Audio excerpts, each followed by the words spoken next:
मालामाल करिबो एसबीआई रो वर्षिकिया एफडी निवेश करंतु मात्र एतिकी टंका मैच्योरिटी रे होई जिवो एते तेबे कोन रहिछि एनै संपूर्ण अपडेट टी चलंतु देखिबा।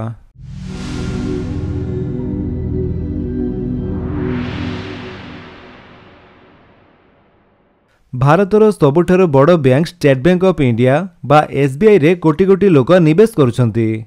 बैंक रो फिक्स्ड डिपोजिट बा एफडी योजना निवेशकक मध्यरे सबुठारु लोकप्रिय। जदि आपण मध्य एफडी रे निवेश करने को चिंता करुछंती तेबे एसबीआई रो एफडी एक उत्तम विकल्प होई पारे। आज आमे आपनको एक वर्ष मियादी एफडी विषय रे सूचना देउछु।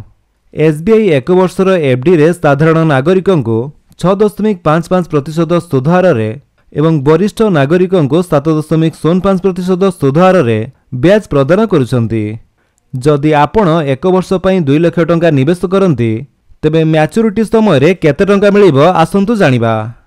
2 लाख टंका निवेश उपरे रिटर्न साधारण नागरिक 6.55% सुध हार रे 2 लाख टंका उपरे एक वर्ष रे सुध मिलिबो 13,425 टंका। मैच्योरिटी समय रे मोट राशि हेबो 2,13,425 टंका। सेहीपरि वरिष्ठ नागरिक 7.05% सुध हार रे 2 लाख टंका परे एक वर्ष रे सुध मिलिबो 14,100 टंका। मैच्योरिटी समय रे मोट राशि हेबो 2,14,100 टंका। देन एसबीआई रो अमृत वृष्टि योजना रे हेला परिवर्तन।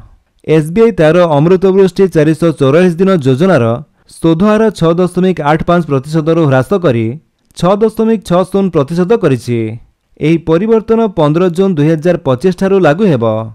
तथापि एही योजना रे अन्य अनेक एफडी तुलना रे अधिक सुध मिलुछि। देन एफडी करिबा पूर्वरु एहा मने रखंतु अधिकांश बैंक निवेशकन को एफडी रे निवेश करिवार सुविधा प्रदान करुछंती।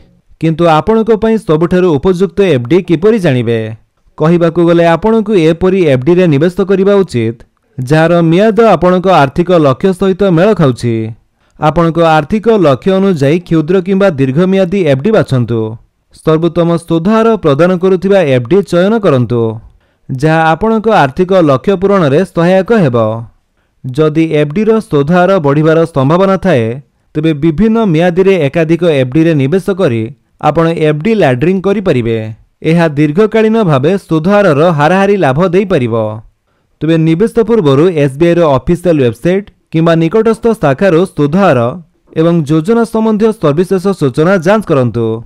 तो फ्रेंड्स ये थिला आपनक पई किछि अपडेट। जदि आपनक अपडेट भल लागिस तले आपन वीडियो को लाइक कर दियंतु, आपनक संगन भितरे शेयर करी जणांतु।